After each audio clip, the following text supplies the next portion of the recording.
Welcome to our podcast on the endocrine system. As you can see from this introductory slide, the endocrine system is one of the major regulatory organs in the body. We have the central nervous system, which I consider to be the hardwired connection and control center, and the hormone system, the endocrine system. This is going to be the chemical signals that regulate many of the functions that we have in our body.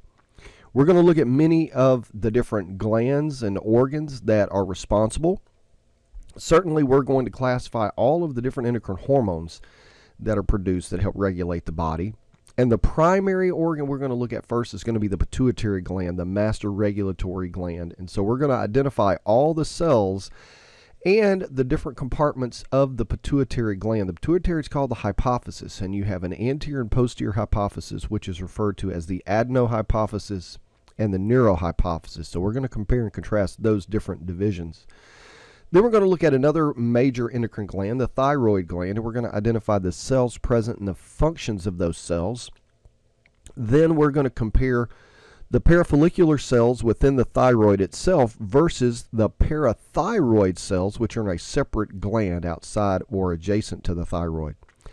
Lastly, we're going to consider the adrenal gland, the cortex, and the medulla. The cortex has 3 layers, and the medulla is where you find the chromaffin cells that produce the epinephrine. And so we're going to compare and contrast these layers and look at the cells and the functions of each. One that is missing from our list that we will not cover are the islet cells of the pancreas, but since we covered the pancreas in the digestive chapter, we're going to leave that one be for now. So as we mentioned before, the endocrine system functions because of hormones, chemical messengers that are secreted directly into the bloodstream. So for this to be a functional system, not only do you have to have the chemical signals, but you have to have the receptors on the appropriate target organ for the interpretation of that signal. That's how this works. Not every organ, not every tissue, not every cell is going to have the exact same response to a certain hormone. So the hormone plus the receptor/interpretation is critical for the proper functioning of the endocrine system and eventually the human body. So as we characterize our hormones, first we're going to consider the steroids. Now, these are molecules that are essentially derived of cholesterol. People say cholesterol is bad for the body, but as you can see from this list, you must have cholesterol to be able to produce these critically important steroids. Cortisone, testosterone, estrogen, progesterone.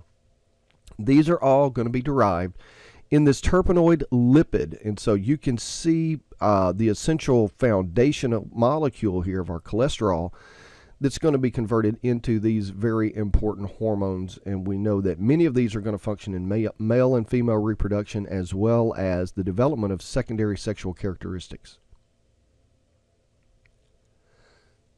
Here's a fairly long list. These are the proteins or the short polypeptides that function as hormones. Prolactin, insulin, we're very familiar with insulin. Prolactin is going to lead the production of milk toward the end of pregnancy and after parturition. TSH, thyroid stimulating hormone. That term is fairly self-explanatory. Growth hormone, somatotropin, is going to be critical during adolescent development. Follicle stimulating hormone, luteinizing hormone, those are going to function during ovulation and the development of follicles in females. ADH, antidiuretic hormone, we talked about that quite a bit in physiology as far as the conservation of water. The more ADH you produce, the lower your urine output, and therefore the more water you conserve. Parathormone, this is going to be the opposite of calcitonin. Parathormone is going to help balance calcium metabolism in the bloodstream versus cellular uptake of calcium in the body. So we will cover these in their appropriate cells and organ as we go through our system. Now the last list were proteins and polypeptides. Here we have amino acid derivatives. And as we look, thyroxine and triiodothyronine, these are going to be our thyroid hormones. They're derived, of course, and used with iodine to produce these. And then we have epinephrine. And again, remember from physiology, I hammered and hammered and hammered into the physiology students, epinephrine is a hormone. Norepinephrine, this neurotransmitter, that is going to be a neurotransmitter. It's related. It's similar in its derivatives with epinephrine. Some of the responses are fairly the same. And you may also hear this referred to as adrenaline and noradrenaline. That's epinephrine and norepinephrine, respectively. So here are the glands we're going to talk about: the pituitary, thyroid, parathyroid, suprarenal, or the adrenal gland. And as I mentioned in the introduction, we're going to leave out the pancreas, the islets. We covered those as we looked at the digestive system.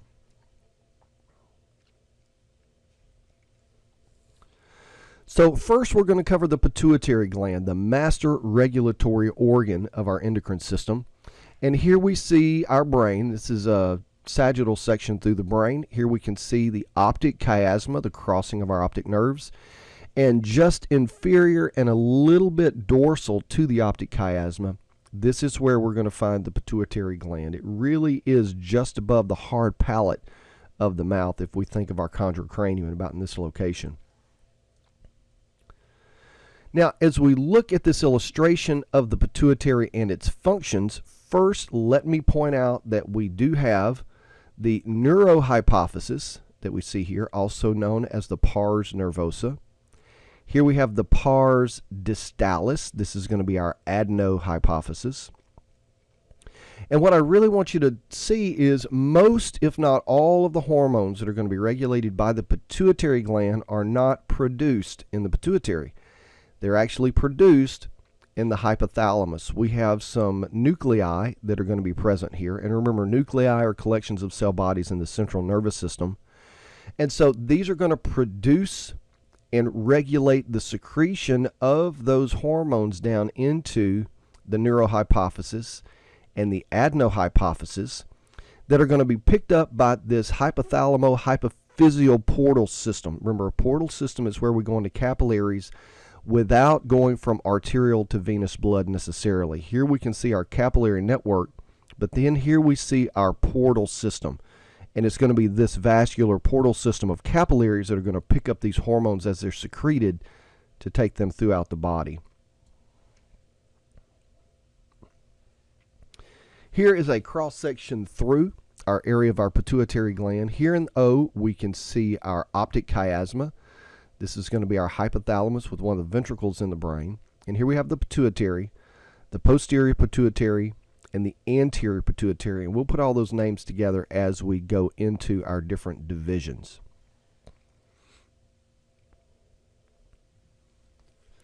This is a chart simply to give you an appreciation of many of the functions of the pituitary that we have. It's beginning to show you some of these nuclei, the paraventricular nucleus, the supraotic nucleus. Here we have another nucleus that's going to be secreting hormones down into the nervosa and the adenohypophysis. And then you can see many of the hormones that are going to be produced: thyroid stimulating hormone, follicle stimulating hormone, luteinizing hormone, prolactin, growth hormones, oxytocin, which we'll touch on as we go a little bit further, anti-diuretic hormone. So these are giving you an idea of the controlling hormones, their targets, and then the result of the hormones coming from the pituitary gland. So let's first look at the adenohypophysis, or the anterior pituitary. Now, the pituitary gland is going to be derived from two distinct developmental tissues. And the adenohypophysis, or the glandular portion, is derived from your oral ectoderm that invaginates upward during development, and it's going to form from what is referred to during development as Rathke's pouch. Now, the adenohypophysis itself, it can be divided into a couple of different regions, and the bulk of what we're going to see is referred to as the pars distalis. Now, these are going to have cords of our glandular parenchyma. And so as we look in these, it's going to somewhat resemble the cords that we might have seen in liver, with not as much spacing between. Of course, since we're talking about endocrine tissue, we're going to have our type 2 capillaries. The fenestrated capillaries are going to be able to pick up these secretions and get them directly into the bloodstream.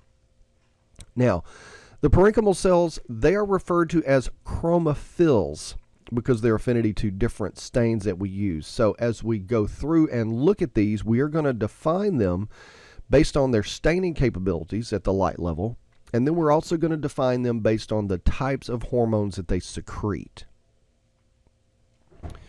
So our first category of chromophils are the acidophils. These are going to stain red with the stain eosin, And in the adenohypophysis, this is going to be the most abundant cell type that you'll see.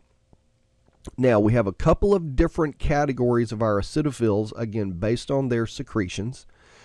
So the first acidophil are the somatotrophs. Again, when we look at these cells, we look at our histological characteristics. So we're going to see central nucleus, rod-shaped mitochondria, a lot of very, very tiny granules, and this is really what gives it the reddish color. And as we look at these cells in lab, please know that we're going to identify acidophils versus basophils. We're not going to separate them out functionally. You're not really going to see those in our slides. But to help us understand what's going on there, we need to look at these somatotrophs that produce somatotrophin. These are the cells that produce growth hormone. And so we're going to increase the metabolic rates of cells. Certainly this is going to be critical during adolescence, controlling the mitotic rates of our epiphyseal growth plates and the mitotic activity of our chondrocytes that are going to rapidly add to and lengthen those long bones. And that's why adolescents typically will have those growth spurts that we see. Now, somatotropin, this is going to be a stimulating type of hormone, and it's going to induce the liver to make somatomedins, and these are going to be the ones that are going to control this directly. Insulin-like growth factor 1, insulin-like growth factor 2, these are among some of these somatomedins that are going to be regulated by somatotropin. Now, our second type of acidophil, these are going to be the mammatrophs. These are not going to be quite as abundant as we see. They're just isolated cells throughout the adenohypophysis, but the mammatrophs are going to produce prolactin. Prolactin stimulates the mammary gland during development for its maturation, and it's also going to promote lactation after childbirth or parturition. Now, based on the monthly cycle of hormones from the ovary, estrogen and progesterone, they are going to inhibit prolactin. So as these are produced during pregnancy following parturition, as these levels drop, prolactin then is going to be free to lead to the lactation and production of milk. So based on all of these hormones working together, much like we see with homeostasis and many other aspects of the body, nothing is going to be independent of one another. They all function together. Now we're also going to see that the release of prolactin is stimulated by oxytocin. Oxytocin is going to be a pituitary hormone that is going to lead to the increases in our myometrial contraction, the contractions that happen in the uterus that leads to childbirth and parturition. So as oxytocin levels increase, prolactin levels increase, and that's also going to assist in the production of milk and lactation following childbirth. So here in our slide, we have an example of some of the cells that we see in the pituitary. And again, it's the staining that we're really looking at here. And with this particular stain, we can see the very red staining cells, and so it's easy to pick these out as the acidophils. This is an eosin stain only. We can see that our basophils that we'll cover next are much more lightly stained. We can still see the granules present here. And a third type of cell that we're going to look at in the adenohypophysis are the chromophobes. Do you see how this cell is completely clear? So these are our three cell types we have to distinguish: acidophils, basophils, and our chromophobes.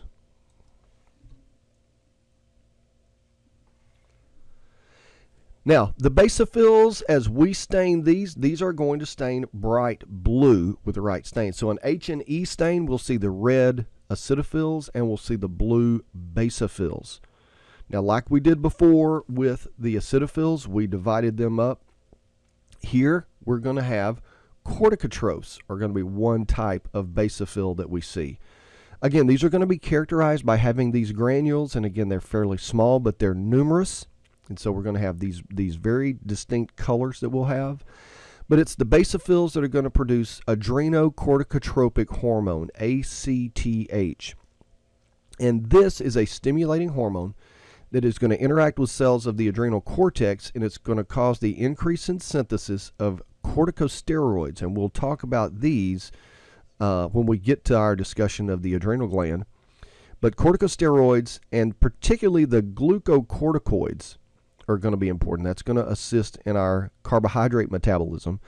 But we're also going to see that ACTH is going to increase the production of mineralocorticoids, which will affect our water balance, and our androgens, our sex steroids that are going to be produced, because all of these are produced in different layers and by different cells of the adrenal cortex. Another basophil are the thyrotrophs. And again, as the name implies, this is going to lead to the production of thyroid-stimulating hormone, or thyrotropin is another name for TSH. This is going to directly impact the thyroid gland and induce those cells to incorporate the precursor molecules, process them, and convert them into thyroxine, T4, and triiodothyronine, T3. These are the thyroid hormones that are going to be secreted into your bloodstream. Our third type of basophil are going to be the gonadotrophs. Now, these are going to be producing follicle-stimulating hormone and luteinizing hormone. And certainly in females, we know their function relative to the development of the follicles. And luteinizing hormone is going to be that one that spikes just before ovulation. Now, luteinizing hormone, not only ovulation, but it's going to lead to the increased synthesis of progesterone, which is going to stimulate and maintain the functional corpus luteum, which is going to prevent menses from happening. The corpus luteum is going to be making hormones, but on a delayed period of time for about 2 weeks, unless fertilization happens, implantation happens, then the corpus luteum is going to be induced to hang around to continue to make those hormones. If implantation doesn't occur, the corpus luteum loses its effectiveness, stops making its hormones in about 2 weeks, and then you have menses. Now, you may not be aware, but follicle-stimulating hormone and luteinizing hormone do have function in males as well. Follicle-stimulating hormone stimulates a certain type of cell in the testes, Sertoli cells, to produce androgen-binding protein. Luteinizing hormone is going to interact with these interstitial cells between our seminiferous tubules. They're called the interstitial cells of Leydig. These are cells that produce testosterone. So luteinizing hormone is going to lead to the increased production of testosterone. Now, this testosterone production and the luteinizing hormone that leads to it, this is going to lead to the production of gonadotropin releasing hormone. Now, these hormones, LH and testosterone, inhibit gonadotropin releasing hormone in men. And so this is going to be a negative feedback. When the LH is produced, it's going to shut down GnRH,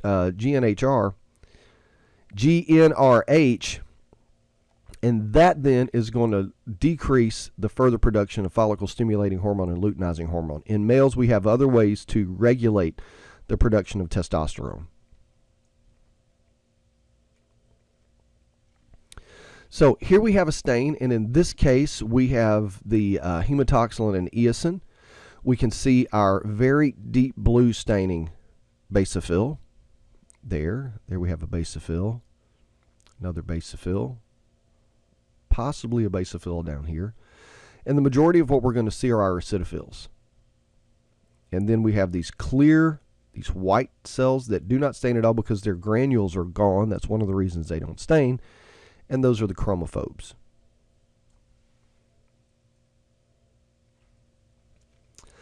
Chromophobes are just that. They are either acidophils or basophils that have degranulated. They have released the vesicles, released their material, and so there's nothing to be stained. So they're not red, they're not blue, they're just simply clear.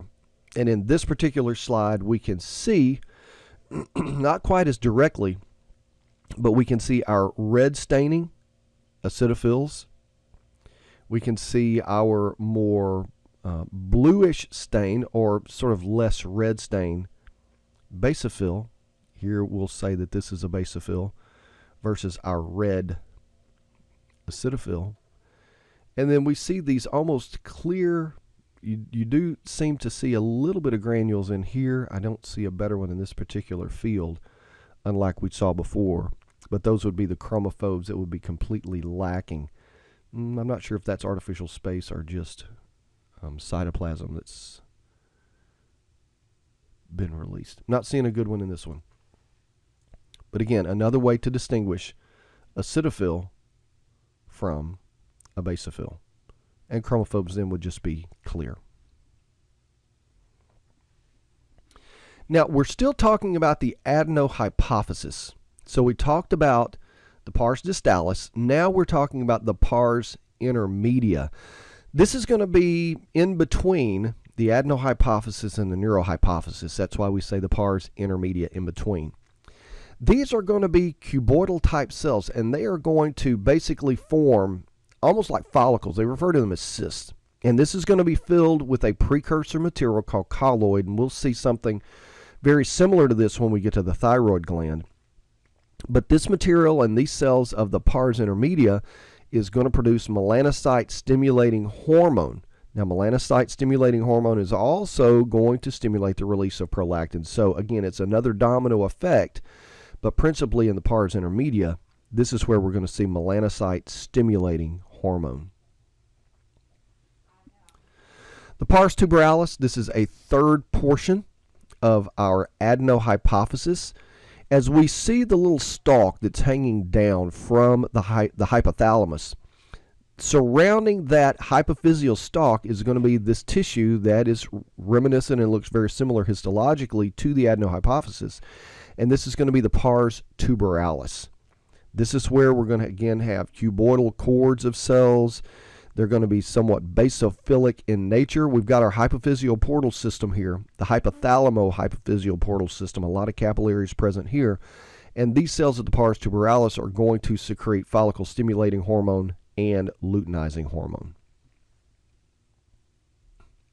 So here, let's just look a little bit. This is an example of what we see with our pituitary gland. Let's look at this again.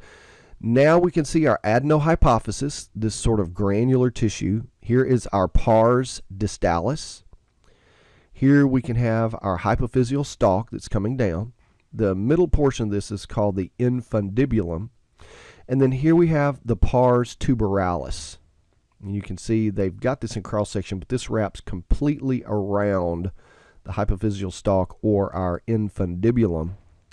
And then in between the pars distalis and the pars nervosa, this is where we have our pars intermedia and these large circles that you see there trying to illustrate those follicles or cysts that are going to contain that colloid material.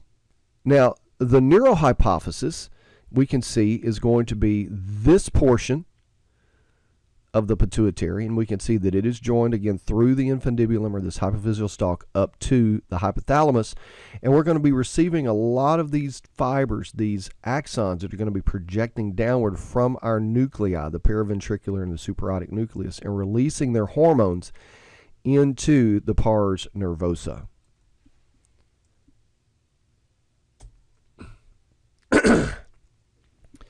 Now, the neurohypophysis, the pars nervosa, posterior pituitary, these are all of the names that we associate with this posterior pituitary. This is going to be derived from the embryonic tissue that's referred to as the infundibulum, tissue that is projecting downward from the developing brain that becomes a part and lies adjacent to Rathke's pouch during development to become that portion of the pituitary gland. Now, as we saw in the illustration before, part of the neurohypophysis is the hypothalamo-hypophyseal tract, these axons coming down from those two nuclei that are bringing in those hormones to release them down into the neurohypophysis. The neurohypophysis, this is going to receive these hormones from the hypothalamo-hypophyseal tract, and it's going to regulate the secretion of these. And these are three of the important components we'll be working with. First of all, vasopressin, or anti-diuretic hormone. Again, we're very familiar with this one from physiology and how ADH controls the production and the assembly of aquaporins into the collecting tubules of our nephrons in our uriniferous tubules, and that's going to lead to the greater resorption of water. Now, as ADH goes down, we produce more urine. So that's anti-diuretic hormone. Oxytocin is going to be released from the neurohypophysis, and again, this is going to lead to those uterine contractions, and it's also going to cause the myoepithelial cells in the mammary glands to begin to produce those contractions to express the milk, and this is going to be in response to the suckling motions as well as parturition itself. Now, the last component that's going to be produced in regulated secretion is neurophysin. Neurophysin is a carrier protein, and this is going to be produced, and it's going to function along with the rest of the hormones in their secretion and their movement through the circulatory system. The pars nervosa. Now, this is actually going to be that portion that where we store and regulate the secretion. So they say it's not technically an endocrine gland, but it's the biggest part that's associated with the adenohypophysis. And so we refer to this as the neurohypophysis or the posterior pituitary. And this is not going to have those secretory type cells, the parenchyma itself. What we're going to see, the cells in this portion are pituocytes. And these are going to be supportive cells that are going to associate with those axons that are terminating in the pars nervosa. And it's going to be these pituocytes then that are going to take up the accumulations of these materials and store them as in structures that are called herring bodies. And that's going to be one way that we will be able to identify and distinguish the pars nervosa from the adenohypophysis or the pars distalis. So here as we look at this field, first of all, to me, when I look at this, it looks very neuronal in nature, and that's why we get this name neurohypophysis. But we can also see somewhat of a mottled look, lighter areas, darker areas. It's not cellularly associated, but when you see this mottled look, especially when you go higher in magnification, you're able to distinguish that some of these areas are these inclusions. These then are the herring bodies. And this neuropill looking tissue just is very reminiscent of what we see with neurohypophysis. Here we can see more of these accumulations in the herring bodies, and here we see a lot of our sinusoid, our fenestrated, type of capillary endothelium, part of our hypophyseal-hypothalamo portal system. And again, these capillaries, along with our neuronal looking tissue and the herring bodies, those are the clues that you're looking at neurohypophysis. Now, shifting gears, we're moving away from the pituitary. Now we're going down in the body. We're going to go down from the brain to the area of the neck, and we're moving to the thyroid gland. Now, this is going to be located just inferior to the larynx to give you a little bit of a location here.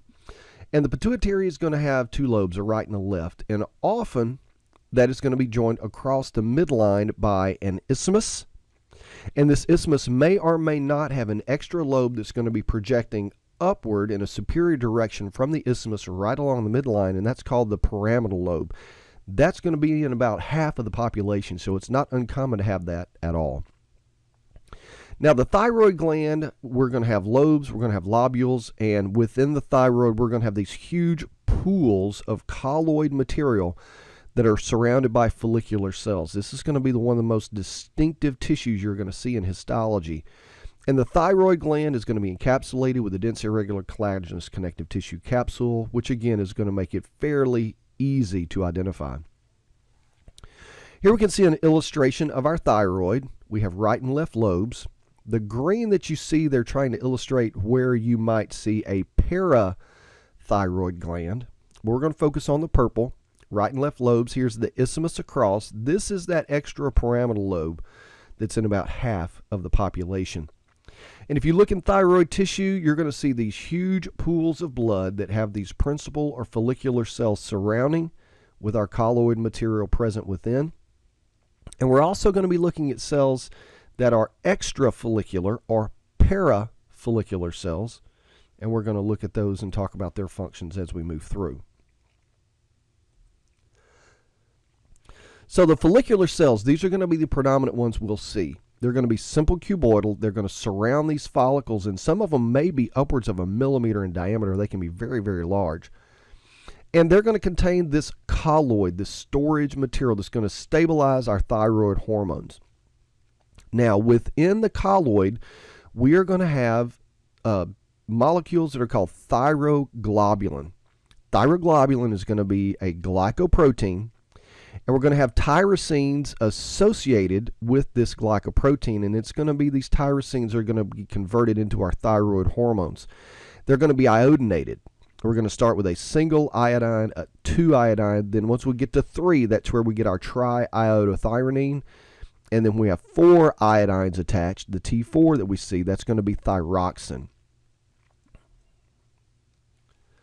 So here we have our thyroid tissue at the top. This is going to be our parathyroid gland down at the bottom. So we're going to focus on this. And you can see these huge pools, just homogeneous material of our colloid, where we have our thyroglobulin and our hormones present. Here we can see our follicular cells that are defining the boundaries of our follicles. And occasionally when you see these nice regular boundaries interrupted, let's say maybe here, these are going to be some of our parafollicular cells, and we'll take a better picture, a better look at those parafollicular cells in a moment. But how do we stimulate the synthesis? How do we produce our thyroid hormones? Well, we're going to go through a signaling cascade, and we have an enzyme that's going to be activated through this second messenger signaling cascade from thyroid stimulating hormone. And this enzyme is going to be thyroperoxidase. And this thyroperoxidase is going to iodinate the tyrosine residues of thyroglobulin. So we're going to start with MIT, monoiodotyrosine, and then we're going to have diiodotyrosine, and we're going to continue to build this up more and more and more. So in our illustration, we have our peroxidase, we have our iodine, here we have our tyrosine. Here you can see we have monoiodotyrosine, diiodotyrosine.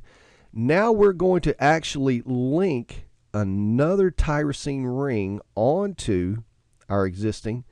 This is going to be our T3, triiodothyronine, and then when we iodinate that again, we have our T4 or our thyroxine. So here is our glycoprotein, and you can see we've got all of these tyrosines attached. Now what we're going to do is we need to incorporate this. It's going to be secreted out into the colloid tissue, and that's where it's going to be stored, and we're going to have to retrieve that as part of the process of synthesis. Now, once we reintroduce this, we're going to engulf this by phagocytosis and endocytosis. We're going to bring this colloid material in to our follicular cell, and proteases and lysosomes, they are going to digest the thyroglobulin down into T1, T2, T3, and T4. We're going to separate the tyrosines out. And so as we look at these, probably 90% of the hormone that's released is going to be T4. However, T3 is going to be much more effective in its stimulating function throughout the body than the T4. So here we have our example of what's happening. We're going to bring in amino acids. We're going to run them through our typical process of protein synthesis, through the ER, through the Golgi. Here we have our thyroglobulins present in vesicles. It's going to be dumped out into the colloid. Now we're going to iodinate it here in the cell. Here we can see iodine is going to be transported in. We're going to have our peroxidase in the cell that's going to iodinate, store it out in the colloid. Now we're going to bring that in. Here we have our colloid containing vesicle. Lysosomes that contain the peroxidases are going to dump in. We digest that and degrade that down into T3 and T4. And those molecules are going to be released. Now, the mono and the di form, they're going to be recycled and put back through this process. Only the T3 and the T4 are going to be released out into the circulation. Now, what does T3 and T4, what does it accomplish? Well, we're going to see that their metabolic effects are going to, one, increase carbohydrate metabolism, synthesis of fatty acids and vitamin uptake. It's going to increase heart rate, metabolism, respiration, muscle function, and appetite. All of those things that are functioning to get your body going. Now, in this particular case, hyperthyroidism, typically you're going to find those people that are very thin, the people that can eat whatever they want to eat, they're going to be the ones that have the very high level of thyroid production. However, thyroid hormone also is going to decrease synthesis of cholesterol, phospholipids, triglycerides, and is decreasing body weight because you're burning through that. So persons with hypothyroidism, they're going to be fairly unable to lose weight. They're going to be fairly lethargic. Their metabolism is going to be shot. So these are some of the effects, and you can apply them to different clinical settings based on what we see with our different people coming into various clinics. Now, the other cells we're going to find in the thyroid, these are going to be parafollicular, or outside of the follicles themselves. Now, these are going to be really large cells, and as you're following that outline, when you see an interruption, that's when you take notice and you begin to say, okay, well, these are not our normal follicular, but these are parafollicular. These cells produce calcitonin, and calcitonin is critical, again, with calcium metabolism. Calcitonin is going to inhibit bone resorption by osteoclast, and the net effect of this is we're going to lower blood calcium levels. The bones are a tremendous place to store calcium in the body, and you can recruit calcium from bones by osteoclast, but calcitonin prevents that from happening. So when your calcium levels in the blood are too high, this is going to cause more calcium to be deposited into the bone than is being removed from the bone by the osteoclasts. Here we have a fairly high magnification look at our thyroid. Again, we can see our colloid. We can see our follicular cells, very characteristic, and as we're following these around, all of a sudden we see this very disorganized interruption based on what we're used to seeing here. These are our parafollicular cells and our cells that are producing calcitonin. Another name for these is also C, the letter C cells, because they are calcitonin producers. Now, the parathyroid gland, not to be confused with parafolliculars that are in the thyroid, but parathyroid. These are going to be one of the four individual units that we find peripheral to the thyroid. And in these glands, we're going to have chief cells. These are going to be the majority of what we're going to see in our parathyroid gland. And the chief cells are going to produce parathormone. Parathormone is going to be just the opposite of what we saw with calcitonin. Parathormone is going to lead to the increased resorption of calcium, recruitment of calcium, we're going to recruit it out of the bone, and we're going to increase our blood calcium levels because of the secretion of parathormone. Now, the way this happens is parathormone is going to bind to the receptors on osteoblasts, and this is going to lead them to secrete osteoclast stimulating factor there in the local part of the bone itself. That then is going to lead to the increased activity of osteoclasts, more calcium placed into the bloodstream. In the kidneys, parathormone is going to prevent the loss from calcium in the urine, so we're going to resorb more calcium and retain that by the kidneys. And in the GI tract, parathormone is going to increase vitamin D production. Vitamin D is going to be critical for the effective uptake of calcium in the intestines from our diet. Here we can see our thyroid, again, illustrated here. The two lobes, pyramidal lobe, the isthmus, and the location where we will find our right and left superior and our right and left inferior parathyroid glands.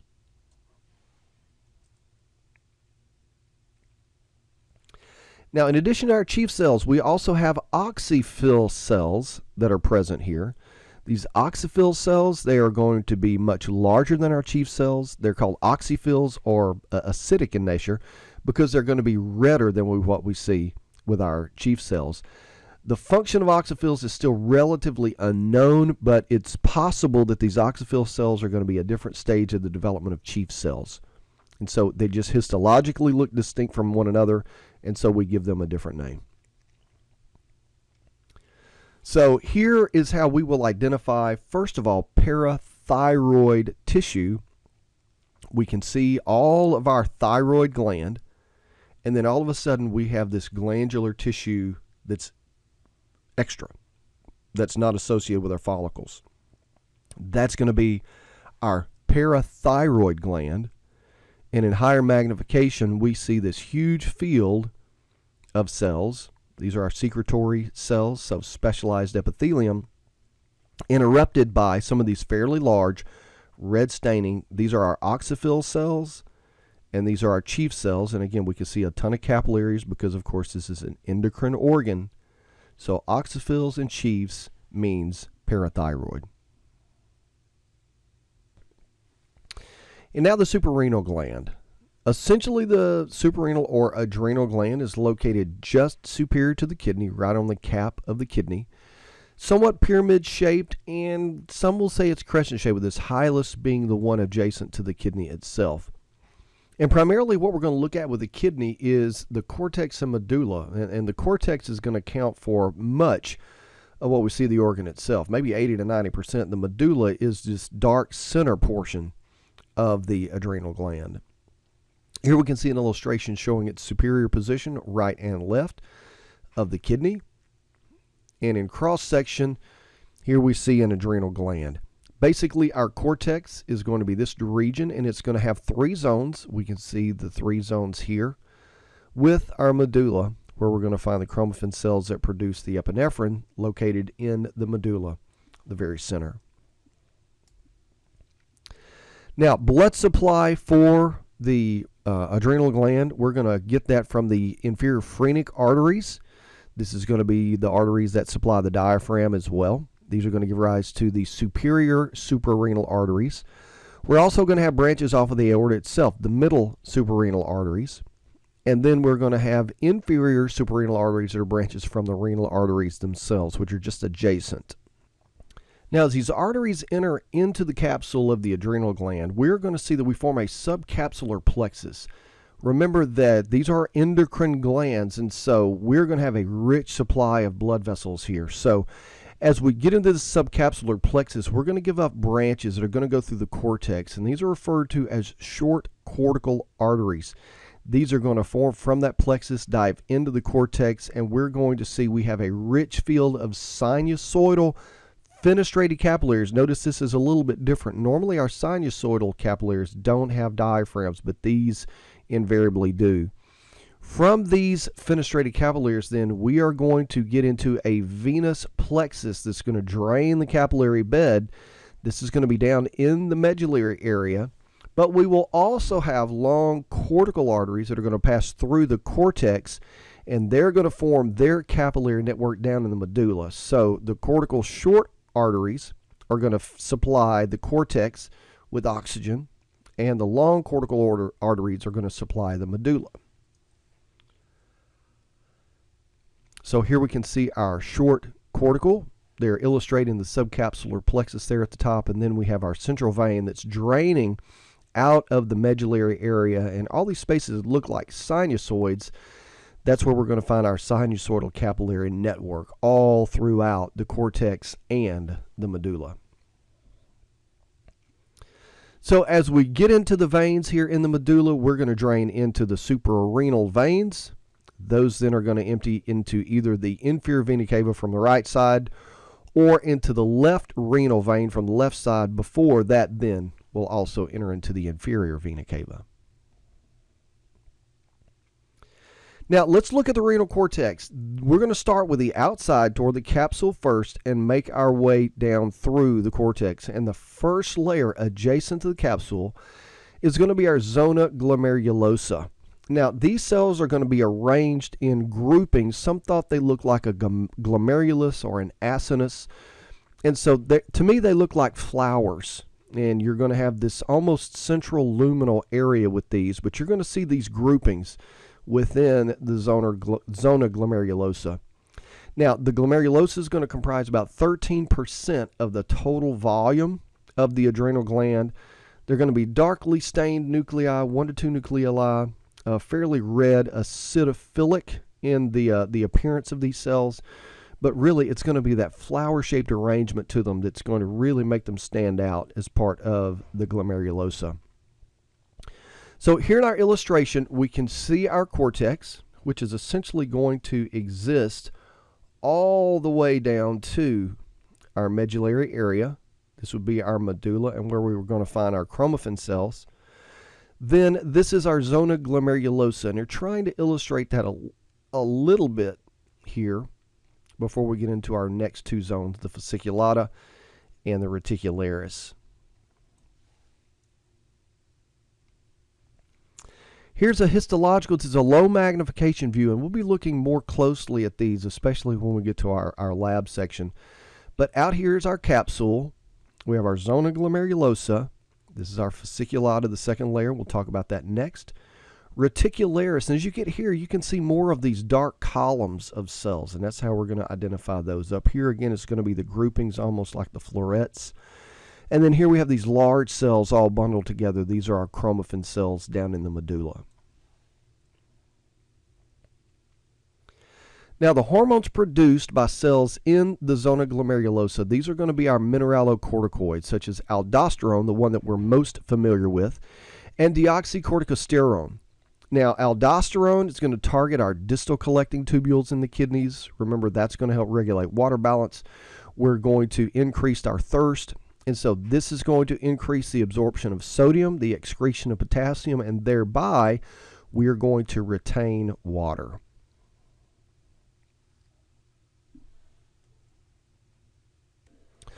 The zona fasciculata, this is going to be the second layer as we're moving in from the capsule of the adrenal gland. And so this is going to be the middle of our 3 layers of the cortex. Now, as far as the volume that we see here, 80% of the cortex is going to be comprised of the zona fasciculata material.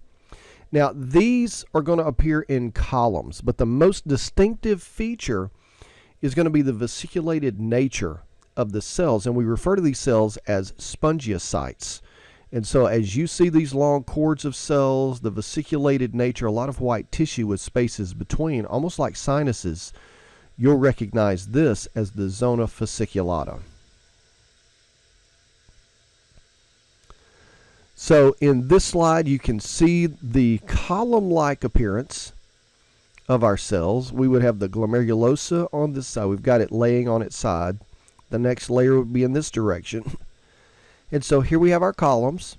You can see all the white vesicles in here giving it that spongy look.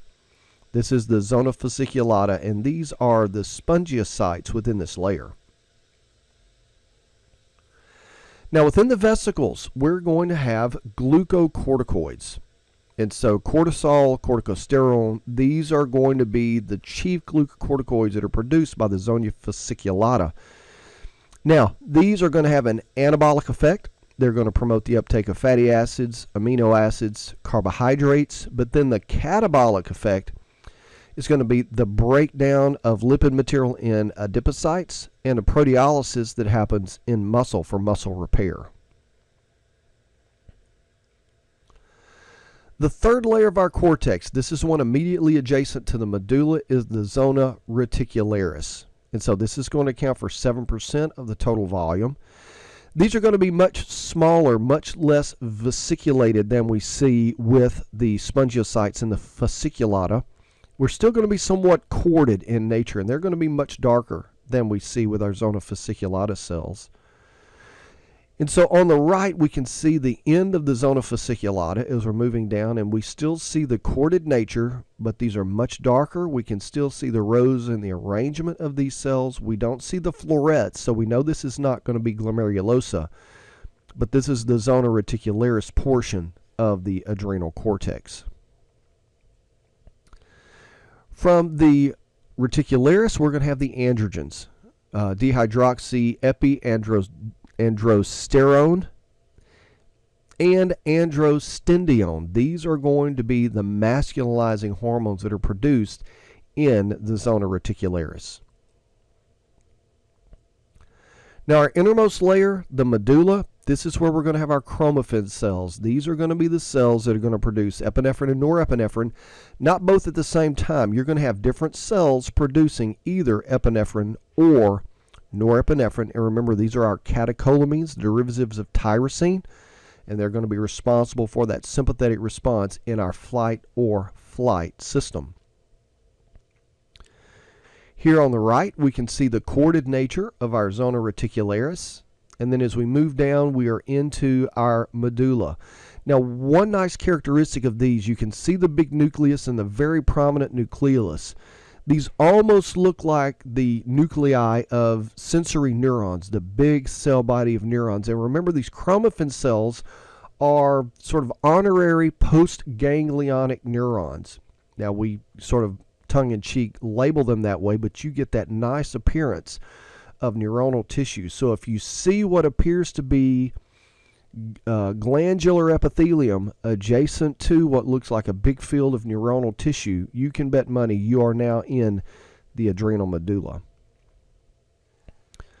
Also in a different slide, if we look at these, this is stained for adrenaline with A and noradrenaline, that is the NA, or epinephrine and norepinephrine respectively.